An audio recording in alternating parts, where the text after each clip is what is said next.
नमस्कार मित्रांनो. 7व्या मुलीची 7वी मुलगी 10 ऑक्टोबर भागामध्ये नेत्रा विचार करत असते तेवढ्यात अद्वैत येतो. नेत्रा म्हणते, साहेब मला एक भीती आहे. जर पोलिसांनी इंद्राणी हत्येची चौकशी केली तर त्या पोलिसांना सगळं सत्य तर नाही सांगणार ना? अद्वैत म्हणतो, नेत्रा चौकशी तर सगळ्यांचीच करावी लागेल. राहून राहून एक विचार माझ्या डोक्यात येतोय. आजोबांना वावशीला नेऊन का मारलं असेल आणि दुसरं कुणी त्यांना का मारेल? नेत्रा म्हणते, साहेब तुम्हाला इंद्राणी हत्येवर संशय आहे का? अहो ते दिव्याचे भक्त आहेत, ते अशा कधीच करणार नाही. तो आजोबांना वावशीला घेऊन जाण्याचा हेतू काय असेल? मी काहीच बोलत नाही नेत्रा, पण एक नक्की, असं आपल्या घरातलं कुणीच नाही करणार.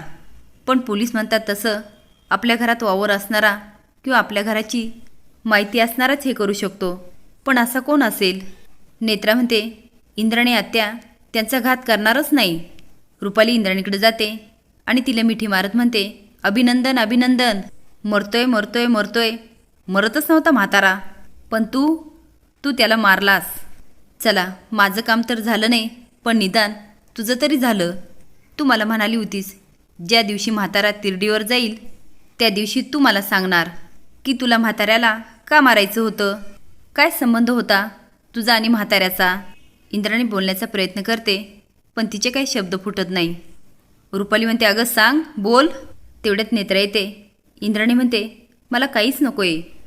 नेत्रा म्हणते, आत्या तुम्ही काहीच खाल्लं नाही म्हणून विचारायला आले होते, तुमच्यासाठी काही आणू का? रुपाली म्हणते, अगं त्यासाठी तू कशाला आली, मी आले होते ना. इंद्राणी म्हणते, मला काहीच नको आहे. नेत्रा जाताना म्हणते, रुपाली बाईसाहेब आता इंद्राणी आत्याच्या खोलीत का आल्या असतील?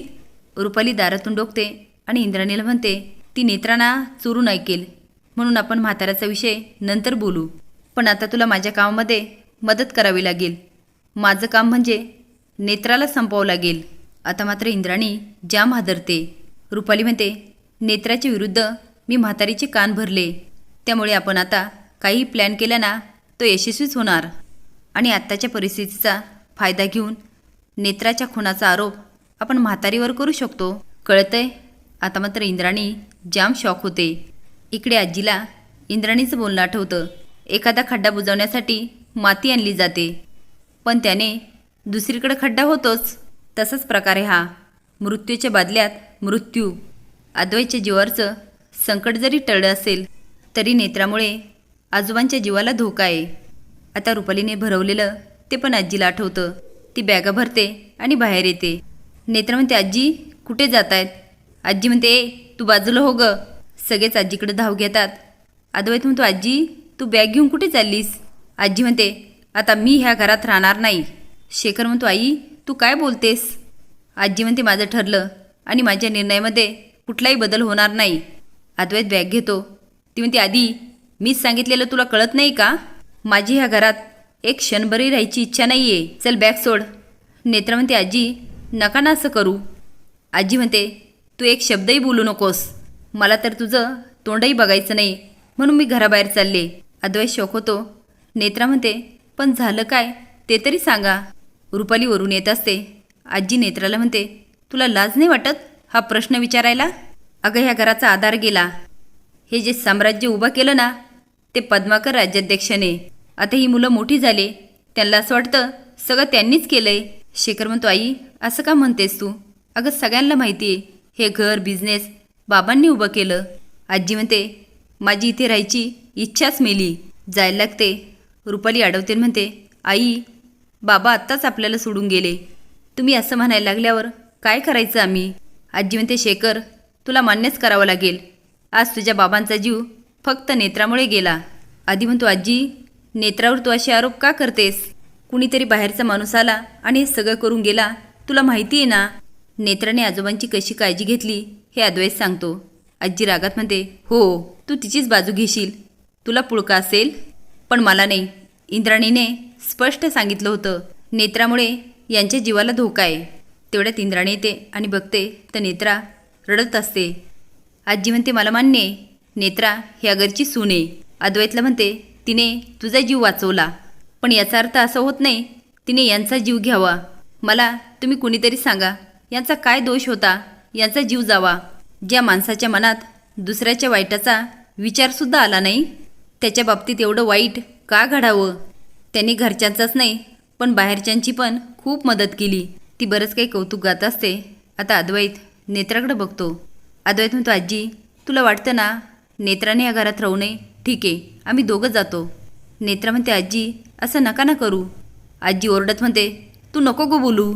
अद्वैत म्हणतो, ठीक आहे, मी आणि नेत्रा घर सोडून जातो. तू वर जायला लागतो. नेत्रा म्हणते, साहेब थांबा ना. सगळेच अद्वैतला अडवण्याचा प्रयत्न करतात. नेत्रा आजीचे पाय धरते आणि म्हणते, मी तुमच्या पाया पडते. आधी म्हणतो, नेत्रा. ती म्हणते, आजी मी तुमच्यासमोर हात जोडते. मला हे घर तोडायचं नाही आजी. आजी म्हणते, घर तोडायचं नाही? अगं तोडलंस तू.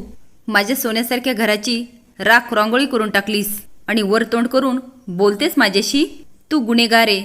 तू माझ्या नवऱ्याला मारलंस. इंद्राणी म्हणते, मी मारलंय पद्माकरला. हे ऐकल्यानंतर सगळे शॉक होतात.